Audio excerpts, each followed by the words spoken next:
ಮೈಸೂರಿನ ಶಾಸಕ ಶ್ರೀವತ್ಸ ಅವರು ಇದರ ಬಗ್ಗೆ ಮಾತನಾಡಿದ್ದಾರೆ. ಆಯುಕ್ತ ದಿನೇಶ್ ಕುಮಾರ್ ಅವರ ಅಮಾನತ್ತು ಆದೇಶವೇ ಸರ್ಕಾರಕ್ಕೆ ಕಂಟಕವನ್ನು ತರ್ತಾ ಇದೆ. ಅಧಿಕಾರಿ ಅಮಾನತ್ತು ಆದೇಶವನ್ನೇ ಕೋರ್ಟ್ ಕೊಡ್ತೀವಿ ಹೀಗಂತ ಪಬ್ಲಿಕ್ ಟಿವಿಗೆ ಮೈಸೂರಿನಲ್ಲಿ ಶಾಸಕ ಶ್ರೀವತ್ಸ ಅವರು ಹೇಳಿದ್ದಾರೆ. ಸರ್ಕಾರದ ಆದೇಶದಲ್ಲೇ ಸಿಎಂ ಪತ್ನಿಗೆ ಕೊಟ್ಟಿರುವ ಸೈಟು ಅಕ್ರಮ ಅಂತ ಹೇಳಲಾಗಿದೆ.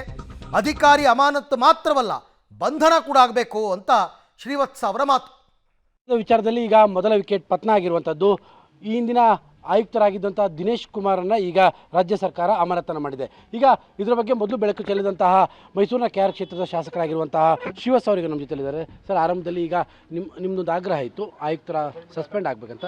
ಈಗ ಇಂದಿನ ಆಯುಕ್ತರ ಸಸ್ಪೆಂಡ್ ಆಗಿದೆ, ನಿಮ್ಮ ಮೊದಲ ರಿಯಾಕ್ಷನ್? ಸರ್ಕಾರ ಕಡೆಗಾದರೂ ಎಚ್ಚೆತ್ಕೊಂಡಿದೆ ಅಂತ ಅನಿಸುತ್ತೆ.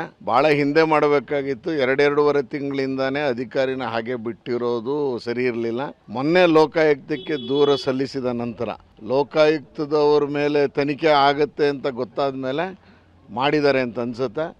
ಆದರೆ ಈ ಒಂದು ಏನು ನೆನ್ನೆ ಸಸ್ಪೆನ್ಷನ್ ಆರ್ಡ್ರ್ ಏನು ಕೊಟ್ಟಿದ್ದಾರೆ, ಸರ್ಕಾರದ ನಡಾವಳಿ ನೋಡಿದ್ರೆ ನನಗನ್ಸುತ್ತೆ ಇದೊಂದು ಸ್ವೀಸೈಡ್ ನೋಟ್ ಅಂತ ಅನಿಸುತ್ತೆ. ಮರಣ ಶಾಸನ ಇದು. ಸರ್ಕಾರನೇ ಒಪ್ಕೊಂಡ್ಬಿಟ್ಟಿದೆ ಏನೇನು ತಪ್ಪಾಗಿದೆ ಅಂತ. ಆಶ್ಚರ್ಯ ಅಂದರೆ ಇದೆಲ್ಲವೂ ನಾವೇ ಹೇಳಿದ್ವಿ. ಟೆಕ್ನಿಕಲ್ ಕಮಿಟಿ ರಿಪೋರ್ಟ್ ಇದೆ, 170 ಪೇಜ್ ಇದೆ. 170 ಪೇಜಲ್ಲೂ ಟೆಕ್ನಿಕಲ್ ಕಮಿಟಿಯ ವರದಿ ಆಧಾರದ ಮೇಲೆ ಸಸ್ಪೆನ್ಷನ್ ಮಾಡಿ ಕ್ರಿಮಿನಲ್ ಕೇಸ್ ಹಾಕಿ ಅಂತ ಹೇಳ್ತಾ ಇದ್ವಿ. ಇವತ್ತು ಸಸ್ಪೆಂಡ್ ಮಾಡಿದ್ದಾರೆ. ಅಮಾನತ್ತು ಶಿಕ್ಷೆ ಆಗಲ್ಲ. ಅವ್ರ ಮೇಲೆ ಕ್ರಿಮಿನಲ್ ಕೇಸ್ ದಾಖಲಿಸಬೇಕು, ಅವ್ರನ್ನ ಬಂಧಿಸಬೇಕು.